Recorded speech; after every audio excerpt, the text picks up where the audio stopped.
lecture we are going to discuss a very most important topic, CRO. What is CRO? Cathode ray oscilloscope. कहाँ पे इसका use होता है और क्या इसकी फंक्शनिंग है. यहाँ पर हमने ब्लॉक डायग्राम बनाया है CRO का. यहाँ पर इसका बेसिक स्ट्रक्चर, वर्किंग प्रिंसिपल, ये सब हमें समझना.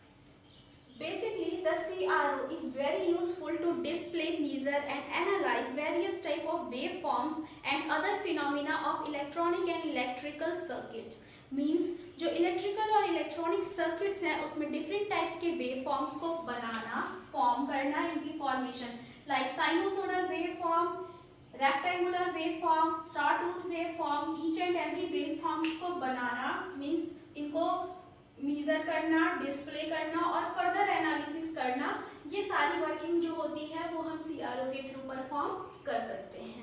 अगर हम देखेंगे तो CRO is a testing instrument. एक टेस्टिंग इंस्ट्रूमेंट है which allows an individual to plot and view the two dimensional structure of any waveform और इलेक्ट्रिकल सिग्नल्स. ठीक है, तो यहाँ पर CRO का एक बेसिक स्ट्रक्चर गिवन है जिसके थ्रू हम डिफरेंट CRO के पार्ट्स देखेंगे और कैसे ये असेंबली वर्क करती है किसी सिग्नल को प्लॉट करने में, मेजर करने में और एनालाइज करने में. The block diagram of CRO includes several important parts.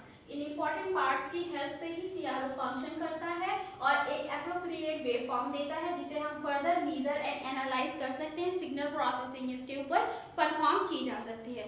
तो आइए देखते हैं कौन कौन से मेजर कंपोनेंट और मेजर पार्ट है CRO के. तो अगर आप देखते हैं तो कंपोनेंट्स में first of all CRT, cathode ray tube. इस CRT का एक पूरा लेक्चर हमारे पास ऑलरेडी अवेलेबल है, आप जाके वहां पर ब्रीफ नॉलेज इसके बारे में ले सकते हैं. After that delay line,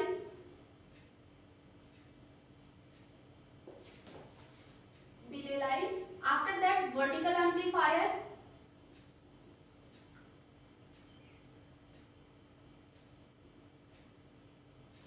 after that horizontal amplifier, and after that time base or sweep generator,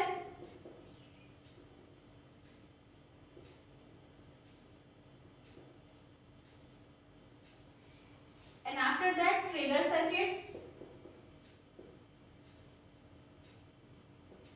and the last one is high voltage supply and low voltage supply. ठीक, तो इन सब के बारे में एक एक करके हम डिस्कस करेंगे कि किसका क्या फंक्शन है और क्यों यहाँ पर इनकी इम्पोर्टेंस है.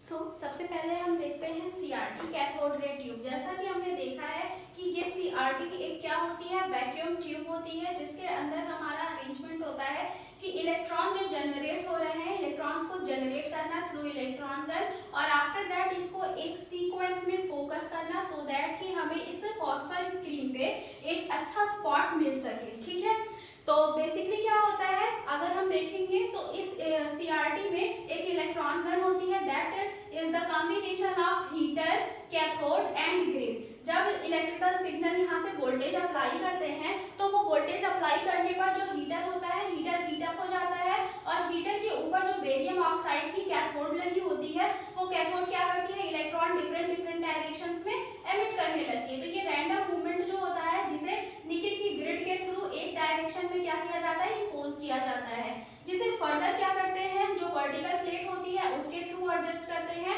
और हॉरिजॉन्टल प्लेट, दो प्लेट्स यहाँ पर होती हैं पैरेलल, उनके थ्रू हम एडजस्ट करते हैं और इलेक्ट्रॉन को, हाईली कंसंट्रेटेड इलेक्ट्रॉन को एक पर्टिकुलर डायरेक्शन में इस फॉस्फर स्क्रीन पे मूव करवाते हैं.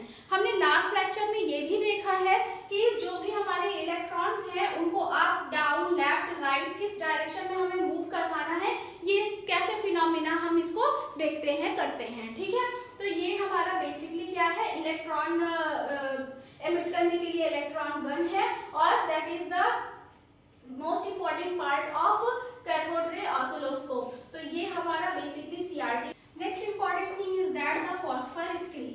फॉस्फर स्क्रीन बहुत इंपॉर्टेंट है. यहाँ पर बेसिकली क्या करते हैं, नेचुरल और सिंथेटिक फास्फोरस की कोटिंग कर देते हैं, जैसे ZnS है, जिंक सल्फाइड है, जिंक टंगस्टन है और जिंक ऑक्साइड, ठीक है। तो इनकी कोटिंग यहाँ पर की जाती है सो दैट कि हाईली कंसंट्रेटेड इलेक्ट्रॉन जब इस पर प्रोजेक्ट होते हैं तो दे प्रोड्यूस ल्यूमिनेंस, ठीक है, बहुत हाईली लाइट प्रोड्यूस करते हैं, ये फीचर होता है। इस फिनोमेना को हम क्या कहते हैं? Fluorescence mostly two important points पे डिपेंड करता है, एक कि which kind of phosphorus screen is that, बाकी दूसरा कि जिस पे नंबर ऑफ कंसंट्रेशन इलेक्ट्रॉन कितना है, ठीक है, कैसा है। हाईली कंसंट्रेशन ऑफ इलेक्ट्रॉन है तो ज्यादा ही ल्यूमिनेंस प्रोड्यूस होगा और अगर लो है तो कम लाइट प्रोड्यूस होगी। फर्दर इस सीआरओ के इस सिस्टम को हम दो मोस्ट इंपॉर्टेंट पार्ट में कैटेगराइज कर देते हैं। First one is that vertical deflection system, vertical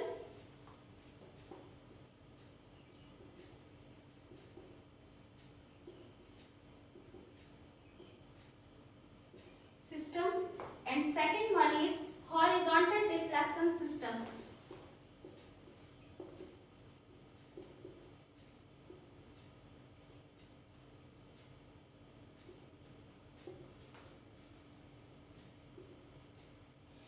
Basically the vertical deflection system includes vertical amplifier and delay, but the horizontal deflection system includes trigger circuit, time base और speed generator and horizontal amplifier, ठीक। तो अब हम इसके basic function को देखते हैं कि क्या क्या वर्क होते हैं इनके। एक चीज यहाँ पर बहुत इंपॉर्टेंट है कि जब बेसिकली हम सीआरओ में कोई वेव फॉर्म प्रोड्यूस करते हैं तो यहाँ पर जो दो प्लेट्स हैं इनका बहुत बहुत इंपॉर्टेंट यूज है, वर्टिकल डिफ्लेक्शन प्लेट का और हॉरिजॉन्टल डिफ्लेक्शन प्लेट का। जो हमारा एप्रोप्रिएट डिजायरेबल इनपुट है जिसके अकॉर्डिंग हमें आउटपुट चाहिए, तो जो वो इनपुट सिग्नल होता है उसको हम क्या करते हैं, वर्टिकल डिफ्लेक्शन प्लेट पर प्रोजेक्ट करते हैं, ठीक है। जो भी आप इनपुट सिग्नल देते हैं, बेसिकली जो हमारा इनपुट सिग्नल होता है वो इस वर्टिकल डिफ्लेक्शन सिस्टम के थ्रू, वर्टिकल एम्पलीफायर डिले के थ्रू किस पे जाता है, वर्टिकल डिफ्लेक्शन प्लेट पे जाता है। बट जो सीआरओ का इंटरनली जनरेटेड सिग्नल होता है, ट्रिगर होता है, जिसके थ्रू हम इसमें क्लॉक सिग्नल्स को मैनेज करते हैं, वो कहाँ से पास होता है, वो सिग्नल हमारा बेसिकली हॉरिजॉन्टल डिफ्लेक्शन प्लेट जो होती है उस पर प्रोड्यूस होता है। तो बेसिकली जो वर्टिकल डिफ्लेक्शन प्लेट है और हॉरिजॉन्टल डिफ्लेक्शन प्लेट है, इन दोनों के वर्क को समझना यहाँ बहुत इंपॉर्टेंट है। अगेन देख लेते हैं, जो वर्टिकल होती है उसमें हमारा मेन इनपुट जाता है जो डालते हैं, ठीक है, और जो इंटरनली जनरेटेड ट्रिगर स्वीप्स होते हैं वो किसके थ्रू जाते हैं, वो हॉरिजॉन्टल डिफ्लेक्शन के थ्रू प्रोड्यूस होते हैं, ठीक है, डिफ्लेक्शन प्लेट्स के थ्रू उन्हें हम पास करते हैं, ठीक है। जो भी हमारा इनपुट सिग्नल होता है वर्टिकल एम्पलीफायर के थ्रू फर्स्ट ऑफ ऑल हम इसे पास करते हैं। वर्टिकल एम्पलीफायर जो इसका पार्ट है, यहाँ पे क्या होता है कि बहुत हाई क्लास एम्पलीफायर होता है जिसके थ्रू जो भी हमारे एप्रोप्रिएट सिग्नल जाते हैं, इवन इसमें अगर स्मॉल चेंजेस हैं तो ये इसको भी एम्पलीफाई करके फर्दर नेक्स्ट में पास कर देता है और जो भी चेंजेस हैं वो हमारा डिस्टॉर्टेड नहीं होते हैं, ठीक है। नॉइस को यहाँ पे ब्लॉक करता है और जो हमारे इंपॉर्टेंट सिग्नल्स हैं उनको ये आगे डिले में पास करता है। Now the next part is delay which is connected with series in vertical amplifier. Now the next part is delay which is connected in series with vertical amplifier. Vertical amplifier के through ये delay जो होता है वो series में connected होता है। Basically function क्या होता है डिले का, ये क्या करता है, एक प्रोसेस है इसका प्रोड्यूस करता है एक सर्टेन डिले, ठीक है। वर्टिकल इनपुट जो भी होते हैं हमारे सिग्नल्स उनके बीच में एक सर्टेन डिले प्रोड्यूस करता है। इस डिले के साथ में ही क्या है, इसका एक पोर्शन जो होता है वो ट्रिगर सर्किट के साथ कनेक्टेड होता है। इस ट्रिगर सर्किट को जो कि हमारा हॉरिजॉन्टल डिफ्लेक्शन सिस्टम है, इस इंटरनली जनरेटेड इनपुट के लिए जो सिस्टम यूज किया जाता है उसको भी एक डिले सिग्नल प्रोवाइड करता है जो कि नेक्स्ट टाइम बेस और स्पीड जनरेटर को डिले देता है और नेक्स्ट फर्दर जो इनपुट हमारे होते हैं उनको भी ये क्या करता है, नेक्स्ट इंटरनली जनरेटेड इनपुट को भी डिले प्रोवाइड करता है और वो इंटरनली जनरेटेड इनपुट हमारा जो हॉरिजॉन्टल डिफ्लेक्शन प्लेट होती है उसके थ्रू पास हो जाती है, ठीक है।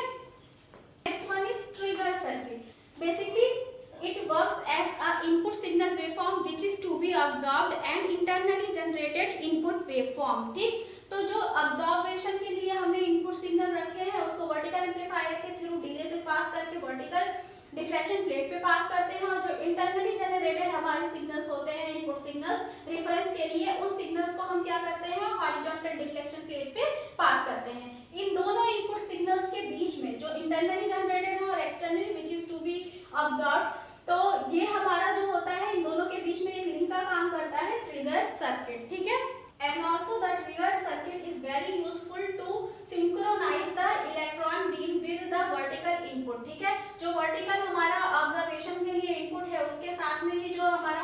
प्लेट पे इलेक्ट्रॉन बीम होती है, उन दोनों के बीच में सिंक्रोनाइजेशन के लिए भी ये ट्रिगर सर्किट यूज करते हैं।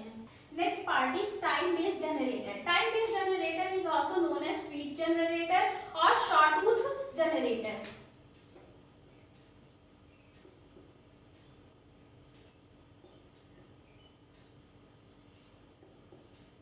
ये टाइम बेस्ड जनरेटर मोस्टली जो इलेक्ट्रॉन बीम्स हैं ये इस स्क्रीन पर जब स्ट्राइक करते हैं तो इनके अमाउंट्स को भी कंट्रोल करता है। Next part is horizontal amplifier. Basically जो इंटरनली जनरेटेड सिग्नल्स होते हैं, नॉर्मली ये शॉर्टवुड सिग्नल होते हैं, इन शॉर्टवुड सिग्नल्स को ये क्या करता है, एम्पलीफाई करता है और इसके अंदर जो भी स्मॉल चेंजेस होते हैं उनको भी ये क्या करता है, मीजर करता है। ठीक, जो ये वर्टिकल डिफ्लेक्शन प्लेट होती है, बेसिकली इसका वर्क होता है कि ये जो हमारा वर्टिकल एम्पलीफायर है इसके थ्रू डिले के थ्रू पास होके जो भी इसे सिग्नल्स मिलते हैं उन सिग्नल्स में जो भी स्मॉल चेंज भी है इवन उसको क्या करे, ये मीजर करे और सीआरओ के थ्रू जो भी स्मॉल डायरेक्शंस में भी अगर कोई मूवमेंट हो रही है वर्टिकल डायरेक्शन में सिग्नल्स की तो उसको भी ये ऑब्जर्व करे और प्रोड्यूस करे। सिमिलरली जो हॉरिजॉन्टल प्लेट होती है इसका यूज होता है कि जो भी इंटरनली जनरेटेड सिग्नल है उसके स्मॉल चेंजेस को ये मीजर करने में हेल्प करे। Next important part of CRO is voltage supply. यहाँ पर दो तरह की वोल्टेज सप्लाईज दी जाती है सीआरओ में, एक होती है हाई वोल्टेज सप्लाई और एक होती है लो वोल्टेज सप्लाई। जो हाई वोल्टेज सप्लाई होती है approximate 300 volt, positive 300 volt to positive 400 volt तक गिवन होती है और जो नेक्स्ट लो वोल्टेज सप्लाई है वो -1000 वोल्ट टू -15 वोल्ट तक प्रोवाइड की जाती है। ठीक है, बेसिकली ये दो तरह की सप्लाई यूज की जाती है। जो हाई वोल्टेज सप्लाई होती है वो सिर्फ सीआरटी को दी जाती है और जो लो वोल्टेज सप्लाई होती है वो अदर जितने भी सर्किट कनेक्टेड हैं इस सीआरओ में विद सीआरटी उनको प्रोवाइड की जाती है, जैसे trigger circuit, time based, sweep, horizontal amplifier, delay, vertical amplifier, इन सबको नेगेटिव सप्लाई प्रोवाइड की जाती है। सो बेसिकली हम एक बार समराइज कर लेते हैं जो भी हमने सीआरओ के कंस्ट्रक्शन और इसके वर्किंग के बारे में पढ़ा है। तो basically the CRO consist of several parts, cathode ray tube, electron gun, vertical deflection plate, horizontal deflection plate, vertical amplifier, delay amplifier, combinedly they known as vertical deflection system, vertical amplifier and deflection amplifier. Next one is that horizontal deflection system in which it consists of trigger circuit, time based sweep generator, horizontal amplifier, and next one is voltage supply system in which there are two type of supply system, high voltage supply system and low voltage supply system. ठीक, तो अब हम इनकी working देख लेते हैं कि कैसे हमारा ये फंक्शन होता है। मान लीजिए कि आपको एक सिग्नल इस फॉस्फर स्क्रीन पर डिस्प्ले करना है। ठीक है, हमने एक साइनोसॉइडल सिग्नल करना है। तो बेसिकली हम क्या करते हैं, जो वर्टिकल एम्पलीफायर है इसके थ्रू वो एप्रोप्रिएट सिग्नल जिसको ऑब्जर्व करना है, मेजर करना है या फिर डिस्प्ले करना है उसको रख, तो हमारा इनपुट सिग्नल होता है बेसिकली वो क्या होता है, नेक्स्ट वर्टिकल एम्पलीफायर से पास होता है। इस वर्टिकल एम्पलीफायर के थ्रू पास क्यों करवाते हैं, ये रीजन ये है कि हम इसमें छोटे छोटे, ये बहुत हाई क्लास एम्पलीफायर होता है, जो भी छोटे छोटे माइन्यूट भी अगर डिफ्लेक्शन हो रहे हैं तो ये उसको भी क्या करता है, काम करता है। ठीक है, फिर उसके बाद नेक्स्ट हम डिले के थ्रू पास करवाते हैं, जो कि हमारे सिग्नल्स है उसको एक प्रॉपर डिले मिल सके। ठीक है, फिर उसके बाद से हम इस सिग्नल्स को क्या करते हैं, वर्टिकल प्लेट्स के थ्रू पास करते हैं। वर्टिकल प्लेट्स के थ्रू हम जो हमारा डिजायरेबल ऑब्जर्वेशन के लिए इनपुट सिग्नल रखा है उसको पास करना है। ठीक है, ये हमें याद रखना है कि एक्सटर्नली जो इनपुट दे रहे हैं उसको पास करना है। फिर उसके बाद से हम क्या करते हैं, इस डिले के थ्रू एक डिले सिग्नल हम प्रोवाइड करते हैं ट्रिगर सर्किट को भी। ठीक है, बेसिकली जो ट्रिगर सर्किट होता है ये एक लिंक की तरह काम करता है।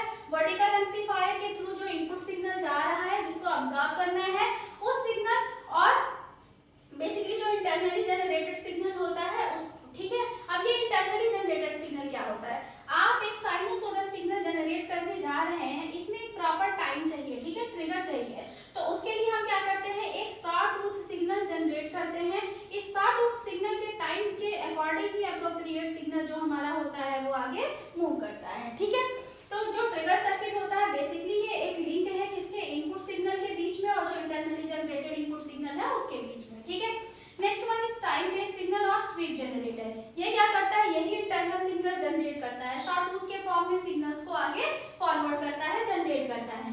After that horizontal